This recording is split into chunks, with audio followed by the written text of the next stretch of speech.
Hall వచ్చింది, కుర్రవాడిని చదివిస్తున్నాడు, స్కూల్లో చదువుకున్నాడు, యాన్యువల్ ఎగ్జామ్స్ వస్తాయి, వాడు చదువుకున్నదంతా వాడు ఎగ్జామ్లో పెడతాడు, ప్రశ్నల రూపంలో వస్తుంది, జవాబులు రాస్తాడు, బాగా రాస్తే పాస్ అయిపోతాడు, నెక్స్ట్ క్లాస్కి వెళ్ళిపోతాడు. వాడు ఇక్కడ మీకు ఎగ్జామ్ హాలే, మీరు జ్ఞానం చదువుకుంటున్నారు కదా, ఎగ్జామ్స్, ఈ ఎగ్జామ్స్ ప్రశ్న పత్రాలు మీ పూర్వార్థపు కర్మలు. ఈ జ్ఞానంతో వాటిని జయించండి, ధైర్యం తెచ్చుకోండి, స్థైర్యాన్ని తెచ్చుకోండి, దేహాన్ని జయించండి, అంటే అన్నమయ కోసాన్ని జయించండి. వీటిలో కూరుకుపోతారు ఎందుకు? మనసుని ఎందుకు విచలితం చేసేసుకుంటున్నారు? కొడుకు ఎవరు, కూతురు ఎవరు, భార్య ఎవరు, బిడ్డలు ఎవరు, సంపద ఎవరు? నాటకం వస్తవి పోతవి. ఆ యొక్క ధైర్యాన్ని తెచ్చుకోండి, మనస్సుని విచలితము చేసుకోవద్దు, ధైర్యంతో ఉండండి. అప్పుడు మీరు అన్నమయాన్ని జయించగలుగుతారు. లేని పక్షములో లాస్ట్ అదే అన్నాడు, ఏమన్నాడు? యోగ సాధకులు కానిచో యోగ సాధకులు మనోమయ భూమి కయందే రమించుచుండగలరు. అంతే. ఆ మనో ఇక్కడ మళ్ళీ మధ్యకి వచ్చింది, మనోమయ భూమిక యందు రమించుచుందురు. ఈ మనోమయం అంటే సామాన్యమైన విషయమా? జయించడము సాధన సాధన సాధన. యోగ సాధనలో కనీసం తక్కువలో తక్కువ 1 గంట కూర్చోండి స్థిరంగా. ప్రారంభములో పెంచండి, 2 గంటలు, 3 గంటలు, 4 గంటలు. అప్పుడు మీకు లోపల ప్రయోగం చేయడానికి మీకు అవకాశం వస్తుంది మనస్సు మీద. అప్పుడు మనస్సును జయించగలుగుతారు. చదువుకోవడాలను వర్ణించి విశేషంగా చెప్పుకోవడంలో జ్ఞానమును విశేషముగా చెప్పడానికి నిష్ణాతులు అయిపోతున్నారు, స్కిల్స్ సంపాదిస్తున్నారు. ప్రాక్టికల్కి వచ్చినప్పటికీ కనబడడం లేదు. మొన్న మధ్యాహ్నం 3 గంటలకే 2:30కి 2:15కి 2:30కి లేచి 2:15కి లేచిపోతే 3 గంటలకు సిద్ధపడతాం. 3 గంటల నుంచి యోగంలో కూర్చుంటే కనీసం ఒక 3 అవర్స్ మీరు కూర్చోగలిగితే 6 గంటల వరకు, 6:30 వరకు, కొన్ని 3:30 నుంచి 6:30 వరకు కూర్చోగలిగితే ఒక 3 అవర్స్లో కొంచెం మెట్టు పైకి ఎక్కగలుగుతారు. మనస్సు మీద ప్రయోగం చేయడానికి మీకు అవకాశం వస్తుంది యోగ సాధనలో. మీరు మనసు మీద ప్రయోగం చేయడానికి మీ యోగ సాధన చేయటం లేనప్పుడు మీకు యోగా కుదురుతుందండి? ఆలోచించారా? మనసు మీద మీరు ప్రయోగం చేసి మనసులో ఉండినటువంటి సంస్కారముల బలహీనతలను ఏవైతున్నావో వాటిని తుడిచిపెట్టడానికి మీకు సమయం ఏది? యోగంలో కూర్చుంటే, యోగంలో ప్రయోగాలు చేస్తే ఆ మనస్సు మీద, అప్పుడు మనసు నుంచి అవన్నీ మెల్లమెల్లగా తొలగడం ప్రారంభమవుతాయి. సాధన చేయరు, ప్రాణకర్మ చేయరు, కర్మ సాధన చేయరు, జ్ఞాన సాధన చేయరు. ఈ మనోమయాన్ని ఎలా జయించగలుగుతారండి? చెప్పుకోవడం మాత్రం అనర్గళంగా చెప్పేస్తున్నారు పెద్ద స్కాలర్స్, అనుభవమూర్తులాగే. కానీ ప్రాక్టికల్కి వచ్చి చేస్తే అప్పుడు అన్నమయం దగ్గరికి వెళితే అన్నమయంలో దేహభ్రాంతి పోతుంది. అప్పుడు మీ నోటంటే మాటలు బయటికి రావు. ఇంకా నాకు ఈ సమస్య ఉంది, నాకు ఈ కష్టం ఉంది, నాకు ఈ బాధలు ఉన్నవి, నీకే మీరు అన్ని దాటుకొని వెళ్ళిపోయారు, నేను అందులో కొంత కూరుకుపోయి ఉన్నాం, ఇలాంటి మాటలు రావు. అన్నిటిని ధైర్యంగా మీరు ఒక్కడే ఎదుర్కొన్న శక్తి మీకు వచ్చేసింది. అది బయట డిస్కులు గొడవ. యోగ సాధన అంటే మరి రకరకాల చదువుకోవడం.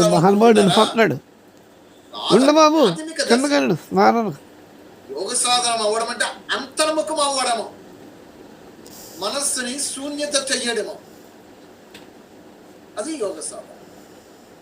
ప్రాణమయం దగ్గరకు వచ్చి అన్నమయం దగ్గరకు వచ్చేస్తే అన్నమయంలో అన్ని కూడా ఉంటాయి. వీటన్నిటికీ కూడా మళ్ళీ అధిపతి ఆత్మ మనస్సు అయిపోతుంది. ఈ ప్రకృతిక విషయములన్నీ సేకరించేస్తుంది, సేకరించి సో పెంచేస్తుంది, పెంచేసేసి దాన్ని అన్ని ట్రాన్స్ఫర్ చేస్తుంది బయట. ఇంకా అంతే, చిక్కుకుపోవడమే అన్నమయములో. అంటే దేహభ్రాంతిలో చిక్కుకోవడం. దేహభ్రాంతులను దేహ విషయాలలోనూ, ప్రాకృతిక విషయాలలోనూ, కుటుంబ వ్యవస్థ విషయాలలోనూ, వ్యక్తుల మధ్యన సంఘం మధ్యన కూరుకుపోవడమే. కూరుకుపోండి. అలాగే శరీరాలు విడిచిపెట్టేస్తారు. మీరు శరీరం విడిచిపెట్టేశారు అనుకోండి, అంటే ఆత్మ బయటకు వెళ్ళిపోయింది అనుకోండి, ఏమైపోయింది? అన్నమయము. దేహాభిమానం అయిపోయింది. ఈ కొడుకు ఏమైపోయాడు, ఈ కూతురు ఏమైపోయింది, ఈ భార్య ఏమైపోయింది, ఈ సంపద ఏమైపోయాయి. ఈ విషయాలు అందరికీ తెలుసును. ఏమండి చస్తే ఏది వెనకాల వస్తుందండి, ఏది రాదండి, అంతా ఎక్కడ వెళ్ళిపోతాండి. అబ్బో అద్భుతమైన వేదాంత కబుర్లు చెప్పేస్తాం తిరిగి అందరం. కానీ ప్రాక్టికల్గా వచ్చేసేటప్పటికి ఏది చనిపోయిన తర్వాత ఏ స్థితిలో అయితే ఉంటామో, బ్రతికి ఉన్నప్పుడు ఆ స్థితి రావాలి. మర జీవా జన్మ, అది జ్ఞాన జన్మ. ప్రకృతి మొట్టమొదట ఆత్మ తల్లి గర్భం ద్వారా జన్మిస్తుంది. అది శూద్ర జన్మ. అందరూ శూద్రులే. గర్భం ద్వారా జన్మ తీసుకున్నాం కాబట్టి అందరూ శూద్రులే. ఇంచేత జ్ఞాన శూన్యత ఉంది కాబట్టి అక్కడ శూద్ర జన్మ. మొట్టమొదటి అందరికీ శూద్ర జన్మే. ఆ తర్వాతే కదా వస్తుంది జ్ఞాన జన్మ. జ్ఞానార్జన చేసిన తర్వాత, మరి జ్ఞానార్జన చేసేసుకున్న తర్వాత ఇంకా దేహం గురించి ఎందుకండి? దేహ సంబంధికులు, దేహం తాలూకా వ్యక్తులు, ప్రకృతి, ఈ రకరకాల విషయాలలో కూరుకుపోవడము. నిమిత్తంగా చెయ్యండి, మీ బాధ్యతగా చెయ్యండి, చేసేంత వరకు చెయ్యండి. ఏ కర్మలు చేస్తున్నారు అవన్నీ కూడాను. ఎంతవరకు ఉంటారో, ఎంతవరకు స్తోమత ఉందో అంతవరకు చెయ్యండి. ఆత్మ అభిమానంతో కర్మ చేయండి, జ్ఞానంతో కర్మ చేయండి. చేయలేరు వదిలిపెట్టేయండి. ఎందుకు ప్రాకులాడము, మనసులు ఎందుకు విచలితం చేసేసుకోవడము, ఓ బాధపడిపోవడము, ఉన్న ఆరోగ్యాన్ని పాడు చేసేసుకోవడం. రేపొద్దున చేస్తాము. అయిపోయిందా? అప్పటితోటి వదిలిపెట్టేశారు కదా. ఈ కొడుకు వచ్చాడా, ఈ కూతురు వచ్చిందా, ఈ కోడళ్ళు వచ్చారా, ఈ మనవలు వచ్చారా, లేకపోతే ఈ దేహం ఎలాగపోయింది కదా. నేను దేహంతో ఉన్నప్పుడు సంపాదన ఆ ఐశ్వర్యం వచ్చిందా? ఇదేది లేదు కదా. నేనే కదా పోయాను ఇక్కడి నుంచి. నంగే ఆనా నంగే జానా. ఆత్మగా వచ్చాను, తిరిగి ఆత్మగా బయటకు పోతున్నాను. పోయేటప్పుడు ఏం పట్టుకెళ్తున్నాను? సంచితము, ఆగామి, ప్రారంధము. ఈ మనసులో పట్టుకుపోతుంటాను. మళ్ళీ ఇవన్నీ మూట కట్టుకుపోతాను. మళ్ళీ జన్మకు వస్తాను. ఏవైతే మనసులో ఉన్నావో సంచితంలో ఉన్నాయి కదా, ఆగామి రూపంలో ప్రయాణం చేసి మళ్ళీ ప్రారంభంలో మళ్ళీ అనుభవిస్తాను. ఇప్పుడు అనుభవించేది కాకుండా మళ్ళీ జన్మకి ఈ తిప్పలు మళ్ళీ ఎందుకు అనుభవించాలండి? నేను ఇప్పుడే వదలగొట్టుకోవాలి కదా. వదలగొట్టండి. ఆ వదలగొట్టడమే అన్నమయమును జయించడము. వదలగొట్టండి. ఇంకా అన్నమయమును చిక్కుకుపోతుంటే మరి ప్రాణకర్మకి ఎప్పుడు వస్తారా? ప్రాణాయామం దగ్గరికి వస్తారు, ప్రాణ మనోమయం దగ్గర ఎప్పుడు వస్తారు మీరు చెప్పండి. ప్రాణమయం దగ్గరకు వస్తున్నారు, ఇది బుడి యోగాలు చేస్తున్నారు. ఓ పావు గంట, ఒక అరగంట. అరగంట పావు గంటలోనూ గంటలోనూ మిమ్మల్ని అలాగే స్థిరంగా ఉంచేస్తుంది ఆ మనోమయం. అది ఉంచుదే. రెండు స్థితులు వస్తాయి. ప్రాణము యోగ సాధన చెయ్యాలి, ధ్యానం చెయ్యాలి అని తీవ్రమైన కాంక్ష, కోరిక మీరు ఉన్నప్పుడు స్థిరంగా కూర్చోగలుగుతారు. కానీ మనసు మిమ్మల్ని స్థిరంగా ఉంచని లోపల ఉంది కదా అనేక సంస్కారాలతోటి. అదేం చేస్తుంది? చూస్తుంది, కాపలా కాసుకుని కూర్చుంటది. వీడు ఎంతసేపు యోగం చేస్తాడో చూస్తానని చెప్పి, ఎంతసేపు మెడిటేషన్ చేస్తాడో చూస్తానో అలా పక్కనే కాసుకొని కూర్చుంటుంది. కాసుకొని కూర్చొని ఈ యోగ సాధనలోనూ ఏమవుతుంది? కొంత సమయానికి వీక్ అవుతారు. ఆ తీవ్ర కాంక్ష మెల్లమెల్లగా స్థనగిలుస్తుంది. ఎప్పుడైతే స్థనగిలిందో దీనికి అవకాశం దొరికిపోయింది మనసుకి, వెంటనే మనసులోనే బయటకు వచ్చేస్తాయి. ఇంకా ఆ దాటితో మీరు ఆలోచించడం, దాంతో తలములకలు ఉండడం జరిగిపోతుంది. మళ్ళీ కొంతమంది సమయానికి తేరుకుంటారు.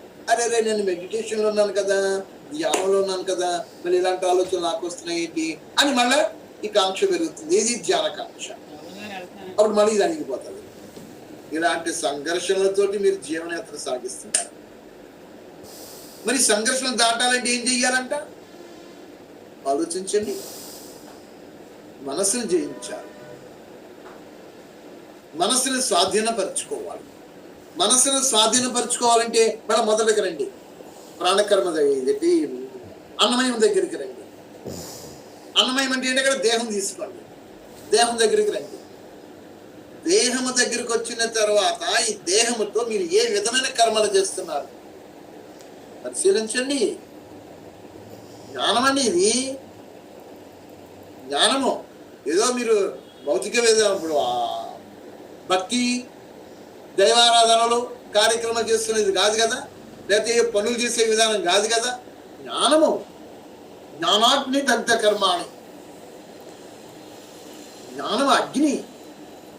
ఈ జ్ఞానాగ్నిని అక్కడ మీరు కర్మలలో చూపించండి. మీకు చెప్పారు కదా అష్టాంగ యోగాంగ సాధన, సార్వభౌమ వ్రతము. ఎంతమంది సార్వభౌమ వ్రతాన్ని సేకరించి మీ జీవితంలో ఆచరిస్తున్నారు? మీకు ఒకటి అలవాటు అయిపోయిందండి. ఈ పౌరాణికులు నేర్పిస్తారు కదా, దృశ్యానందము, శ్రవణానందము, వాచానందము, ఇవి 3 ఉన్నాయి మనకి. దృశ్యానందం దగ్గరికి వెళితే ఈ పౌరాణికులు నేర్పిన విధానం ఏమిటి? నిరాకార నిర్గుణ పరబ్రహ్మ స్వరూపానికి ఒక రూపాన్ని చూపించేసి ఆ రూపానికి అలంకరణ చేసేసి దానితో ఆ పూజా మందిరంలోనే ఒక అరగంట గంట సేపు కాలక్షేపం చేసుకొని వాళ్ళు చెప్పిన విధానాలతోటి మీరు మీ విధానాలన్నీ అక్కడ కార్యక్రమంలో చూపించుకొని అమ్మయ్య పూజ అయిపోయిందని బయటకు వచ్చేస్తున్నారు. ఇది సరైన పద్ధతి కాదే. ఇది పౌరాణికులు చెప్పారు మిమ్మల్ని ఆ విధంగా. మిమ్మల్ని వంచితం చేశారు వాడు. ఖచ్చితంగా ఎలాగే చెప్పాలి, మీకు అర్థం అవుతుంది. లేని పక్షులు అర్థం కాదు. ఇక్కడ మీరు మనకి ఈ పంచకోశములు ఉన్నవి కదా, ఈ పంచకోశములలోనూ మీరు వాటన్నిటిని శుద్ధిపరచుకోవాలి. ఇవన్నీ శుద్ధిపరచుకోవాలంటే గదిలోకి వెళ్ళి ఒక అరగంట గంట ఈ అష్టోత్తరనామాలు లేకపోతే ఈ సహస్రనామాలు చదువుకొని, లలితా సహస్రనామాలు, విష్ణు సహస్రనామాలు, అష్టోత్తరనామాలు చదివేసుకొని ధూపదేవ నైవేద్యం సమర్పయామి, అయిపోయింది పూజ. టింగని గంట వాయించేస్తాం, చేసేస్తాం, పూజ అయిపోయింది అనేస్తాం, బయటకు వచ్చేస్తాం. కానీ మనోమయం ఎక్కడ శుద్ధమైంది చెప్పండి? ప్రాణకరం ఎంతవరకు జరిగినది? దేహభ్రాంతి అన్నమయం ఎంతవరకు జరిగింది? జ్ఞానమేమో ఎంతవరకు ఆర్జన చేశారు? ఇవన్నీ దాటితే అప్పుడు ఆనందమయంలోకి వెళ్తారు, అడుగు పెడతారు. లేని పక్షములో అందరి దగ్గర వేషాలు వేసుకొని, ఏమి వేషము? భక్తి అనే వేషము వేసుకొని, వీళ్ళు భక్తులండి, వీళ్ళు జ్ఞానులండి అని పిలిపించుకోవడానికి పనిచేస్తారు. అలాగే జన్మ సాగిపోతారు. మనస్సును జయించరు, దేహభ్రాంతి అన్నమయాన్ని జయించరు. ప్రాణమయం అంటే ప్రాణకర్మ, అదేంటో ప్రాణాయామం కాదు, అసలు తెలియదు. ఇప్పుడు చెప్పే ప్రాణాయామాలు కాదు కదా ప్రాణకర్మ, తెలీదు. జ్ఞానము అసలు శూన్యమైపోయిందండి. జ్ఞానము భ్రమలతోటి భ్రాంతులతోటి జ్ఞానం ప్రజల మధ్యకి వచ్చేసేసింది. యథార్థ సత్య జ్ఞానము ఏదైతుందో అది ప్రజలలో లేదండో మహాశైలారా. ప్రజలలో ఏ జ్ఞానము తెలిసిన అండి? మానవుల చేత రచన చేయబడినటువంటి ఆధ్యాత్మిక సంస్థల చేత చెప్పబడినటువంటి వేదాల ముసుగులో వీళ్ళ మనోభావాలతో ఉన్న జ్ఞానం ప్రజల మధ్యలో ఉన్నది. ఏమిటన్నది? ఆధ్యాత్మిక సంస్థ స్థాపకుల మనోభావాలతోటి, వాళ్ళ మతులతోటి, వాళ్ళ బుద్ధులతోటి రచించుకున్న జ్ఞానముతోటి వేదమని ముసుగు వేసి ప్రజల మధ్య జ్ఞానం వచ్చింది. అందరూ అదే సత్యం అనుకుని ఓ ఫాలోవర్స్ వేలు లక్షల మంది ఫాలో అయిపోతున్నారు. కానీ యథార్థ సత్యాన్ని ఎవరు గ్రహించటం లేదు. అందుచేత ప్రజలలో యథార్థ జ్ఞానము శూన్యమైపోయినది, వేద జ్ఞానము శూన్యమైపోయింది. ఇక జ్ఞానం మీకేం వికసిస్తుంది? ఉన్న జ్ఞానం అంతా భ్రమలతోటి ఉన్నది, భ్రాంతులతో ఉన్నది, అవగాహన లేని విధానాలతో ప్రజల మధ్య జ్ఞానం ఉంది. పెద్ద పెద్ద స్కాలర్స్, విద్వాంసులు, పండితులు, మఠ స్థాపకులు అందరూ ఈ విధానాలతోనే ప్రవచనాలు చేసుకుంటూ వెళ్ళిపోతున్నారే తప్ప నిరాకార నిర్గుణ పరబ్రహ్మ స్వరూపం ఏదైతే అనంత శక్తి విశ్వవ్యాప్తమై అణువున విద్యామానమై ప్రజ్వలిచున్నదో ఆ యొక్క అనంత శక్తి గురించి యథాతథముగా చెప్పడం శూన్యమైపోతుంది, కనబడటం లేదు. ఆ జ్ఞానము అది ఎక్కడ ఉంది? వేదాల్లో ఉన్నది. వేదాలు ఏమైపోయి మరుగున పడ్డాయి. దాని స్థానాలలో ఈ ఆధ్యాత్మిక సంస్థలు వచ్చి కూర్చొని వీళ్ళ బుద్ధులకు తోచింది, వీళ్ళ మతులకు తోచింది, వీళ్ళ జ్ఞానం ప్రచారం చేస్తున్నారు. కాబట్టి జ్ఞానం ఏమైపోయింది? శూన్యమయ్యినది. ఇంకా ఆనందమయం ఎక్కడికి వస్తుంది? ఆనందమయంలో అడుగు పెట్టలేదు, ఇక ప్రసక్తే లేదు ఇక. కాబట్టి ప్రియ ఆత్మ బంధువులు, ఈ మంత్రంలో ఇంత చక్కగా విశేషంతో ఆ పరమేశ్వరుడు మనకి ఆజ్ఞ రూపములో బోధిస్తున్నాడండి.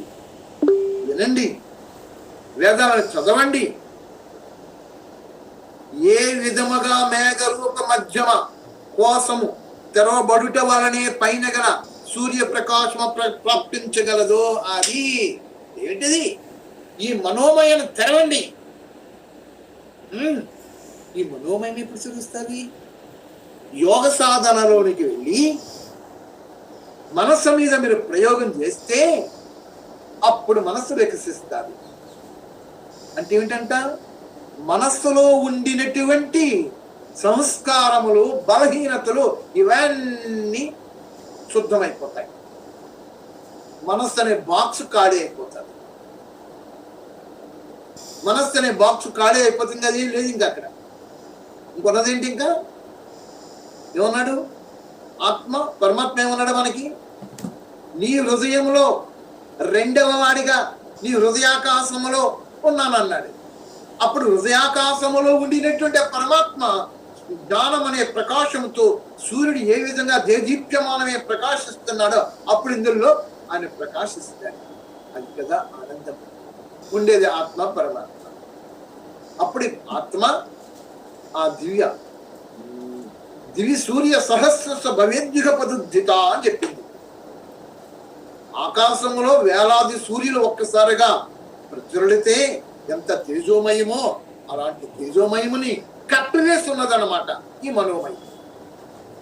దీంతో కప్పివేస్తున్నది ఇగో ఇవే మీ సంస్కారాలు, మీ బలహీనతలు. అన్నమయం దగ్గరికి వెళితే దేహభ్రాంతులు, పంచక్లేశములు, సత్వరజస్తమ గుణములు, వీటన్నిటితో కప్పబడి ఉంది. అందుకే యోగ సాధనలోనికి వెళ్ళి మీరు ప్రయోగం ప్రాణకర్మ చేయాలి. అక్కడ ప్రాణకర్మ చేస్తే అప్పుడు ఆ ప్రాణకర్మలోను ఒక సెక్షన్ వస్తుంది. ఏమిటది? మనస్సు మీద ప్రయోగం చేయడం. మనస్సు మీద ప్రయోగం చేస్తే అప్పుడు ఇవన్నీ శూన్యమైపోతాయి, మనస్సు స్థిరమైపోతుంది. ఇవన్నీ చేయడానికి మనకి జ్ఞానం కావాల్సి వచ్చింది కాబట్టి జ్ఞానాన్ని తెచ్చుకోవాలి. చేస్తే అప్పుడు వీడు ఆ యొక్క ప్రకాశంలోనికి అడుగు పెడతాడు. అప్పుడు తెరుచుకోవడం జరుగుతుంది. అటులనే కోసములందు మధ్యస్థ మనోమయ కోసమును తెరుచుకొనటంలోనే విజ్ఞానమయము మరియు ఆనందమయ కోసములు విస్తృత సమృద్ధిని పొందగలుగుతాము. కానిచో యోగ సాధకులు మనోమయ భూమికి అందే రమించుచుందరు. ఈ మనస్సు బాహ్య ప్రపంచం మీదకి వెళ్ళిపోయి బాహ్య ప్రపంచంలో అనేక విధములతో కూడినటువంటి ఈ ప్రకృతి ఆకర్షణలకు, ఆ జిలిబిలిలకు వశమైపోయి అక్కడే క్రీడిస్తూ ఉంటారు. ఇక పరమాత్మ శూన్యము కనబడండి. కిరణ్ గారు హ్యాండ్ రైజ్ చేశారని చెప్పండి సార్. నమస్కారం గురు గారు, చాలా బాగా వివరించారండి ఈ కోశాల గురించి. ఇక్కడ ఈ పౌరాణికులు చెప్పింది దృశ్యానందం, శ్రవణానందం, ఇంకోటి ఏంటండి వాచానందం. అది ఇంపార్టెంట్. ఆ బంధంలోంచి బయటికి రావాలి సార్. ఈ వాచానందానికి అందరూ పడిపోతున్నారు.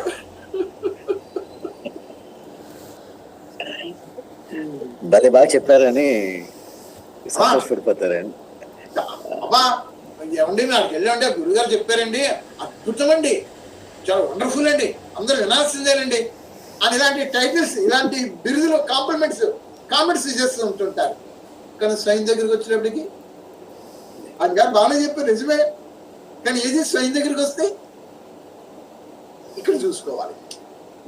అది ఒక వారం అయిన తర్వాత మళ్ళీ అడిగితే ఏం చెప్పారంటే ఏదో చెప్పారు, చాలా బాగా చెప్పారని అంటారు. కాబట్టి మర్చిపోతారు. ఆ మనసులో హత్తుకోవాలి, ఎందుకంటే అది నిజం కాదు కాబట్టి ఉండదండి. ఈ యమనియమాలు అనేది నిజమైన పరమాత్మ చెప్పింది, అవి మనసులో ఉండిపోతాయి అన్నమాట. అంటే మిగతా కూడా ఉన్నాయనుకోండి, మిగతా అష్టాంగ యోగ సార్ తెలుసుకున్న వాళ్ళకి తెలుసుకుంది మహాదేవ సార్. అంతే. 7:10 అయిపోతుంది. రేపు ఇంకో మంత్రి గురించి చెప్పుకుందాము. ఓం. ప్రసాదరావు గారు సార్ సాయంత్రం మాత్రం చెప్తాను సార్. చెప్పండి సార్. ఓం జౌః శాంతి, ఓం అంతరిక్షగం శాంతి, ఓం పృథివీ శాంతి, ఓం ఆపః శాంతి, ఓం ఓషధయః శాంతి, ఓం వనస్పతయః శాంతి, ఓం విశ్వే దేవాః శాంతి, ఓం బ్రహ్మ శాంతి, ఓం సర్వగం శాంతి, ఓం శాంతిరేవ శాంతి, ఓం సమా శాంతిరేధి. ఓం శాంతి శాంతి శాంతి.